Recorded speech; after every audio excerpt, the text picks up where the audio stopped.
সামনেই শীতের ছুটিতে বোলপুর শান্তিনিকেতন আসবেন ভাবছেন, তবে মনে মনে এটাও হয়তো ভাবছেন বোলপুর শান্তিনিকেতন এসে তো সবকিছুই দেখা হয়ে গেছে, তাহলে নতুনত্ব আর কি দেখবেন।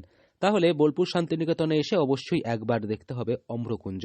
চারিধারে সুন্দর সুন্দর আম গাছে ঘেরা এই জায়গা আপনার ভ্রমণের হবে এক সেরা ডেস্টিনেশন।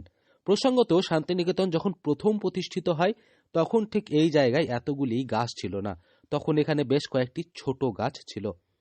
তার মূল কারণ, তখনকার সময় এই জায়গায় যে মাটি ছিল সেই মাটি খুব একটা উর্বর ছিল না। এরপরেই মহর্ষি দেবেন্দ্রনাথ ঠাকুর সেই অনুর্বর মাটি তুলে ফেলে সেখানে উর্বর মাটি ভরাট করেন। আর এই মাটি ভরাট করার জন্য এখানকার মাটির অনেকটা অংশ, মানে মহর্ষি যে জায়গাটা নিয়েছিলেন, মৌরসি পাট্টা, সেই জায়গার অনেকটা মাটি তুলে ফেলে উর্বর মাটি এখানে ভরাট করা হয়।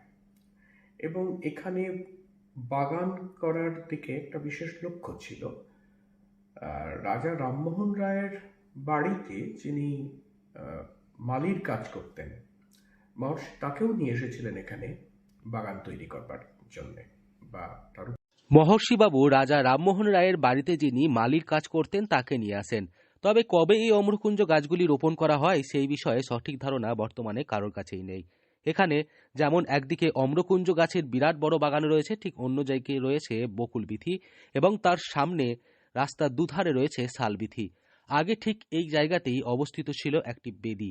পরবর্তীকালে সেই বেদির নাম দেওয়া হয় জহর বেদি, অর্থাৎ জওহরলাল নেহরুর নাম অনুসারে এই বেদির নামকরণ করা হয়। তার উপযুক্ত একটা মাটি তৈরি করবার জন্য। তো এটা একদিনে বাগানটা এইভাবে যে তৈরি হয়েছে এরকমও নয়।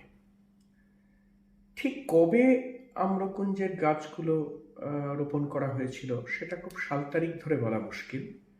তবে একটা পরিকল্পনা যে ছিল, এদিকে বকুল বিথি, ওর পাশে আম্রকুঞ্জ, এর থেকে বোঝা যায় রাস্তার দুধার ধরে শালের গাছগুলো রইল, শাল বিথি। শাল গাছটা অবশ্য এখানকার মাটিতে হতেই পারত। তো এইগুলো যে তৈরি করা হলো, এর মধ্যে একটা পরিকল্পনার ছাপ লক্ষ্য করা যায়। মূলত ছাত্রছাত্রীদের প্রকৃতির মাঝে বড় করে তোলার জন্য এবং খোলা আকাশের নিচে শিক্ষাদান দেওয়ার জন্যই এই বেদিগুলি প্রতিষ্ঠিত করা হয়। তাই এবার বোলপুর শান্তিনিকেতন এলে অবশ্যই একবার ঘুরে আসুন এই আমের বাগান থেকে। আমাদের এই যে প্রকৃতির মধ্যে শিক্ষা, এই ব্যাপারটা, সেইটার জন্যেই কিন্তু আহ, আম্রকুঞ্জের গাছ ঘিরে চারপাশে বেদি, অন্য গাছ ঘিরেও বেদি, এগুলো রয়েছে। আর এই আম্রকুঞ্জের অঙ্গনটা অপেক্ষাকৃত প্রশস্ততর বলে এইখানটাতেই ওই সমাবর্তন, এই জাতীয় উৎসব অনুষ্ঠানগুলো হয়ে থাকে। বীরভূম থেকে শৌভিক রায় রিপোর্ট, লোকাল 18 বাংলা।